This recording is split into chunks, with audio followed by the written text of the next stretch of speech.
and welcome back to All About Community. Again, my name is Robert L. Harris, and I am your host. And when we went to break, we were talking with Terry Wiley. Terry Wiley is a candidate for the Alameda County District Attorney. That election will be on November 8th. Terry, we talked about a lot of things so far, but in the final few minutes we have here, let's talk a little bit about implicit bias. And that's part of your campaign. What is that? Well, I'm glad you asked me that question. I am the first Director of Diversity, Equity, and Inclusion in the Alameda County District Attorney's Office.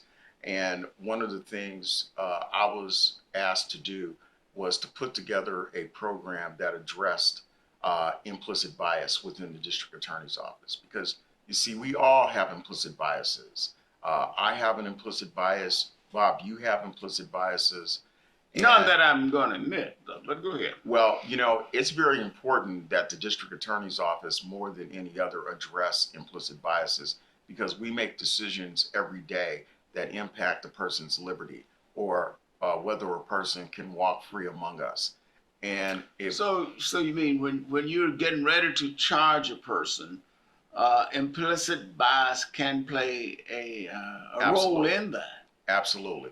And so if you are an employee of the District Attorney's Office, you have to go through what we call a 4-module training.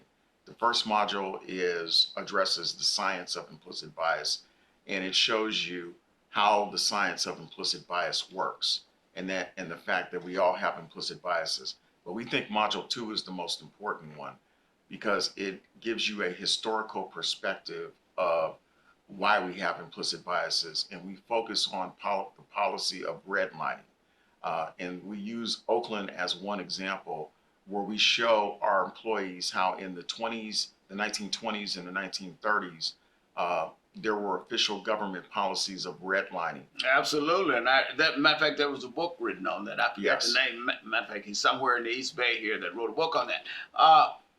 Terry, if a person wanted to get involved in your campaign, is there a website? Yes, TerryWiley4DA.com, TerryWiley4DA.com, TerryWiley4DA.com.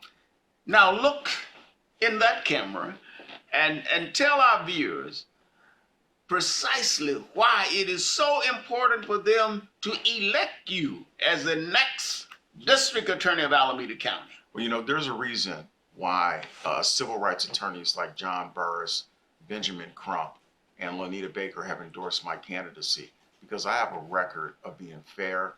And what I want to bring to the District Attorney's Office as the first African-American District Attorney in the history of Alameda County is to ensure that when crime is committed, crimes that are born from poverty, mental illness, substance abuse, that those are going to be factors that we are going to consider in determining what to do with a particular case.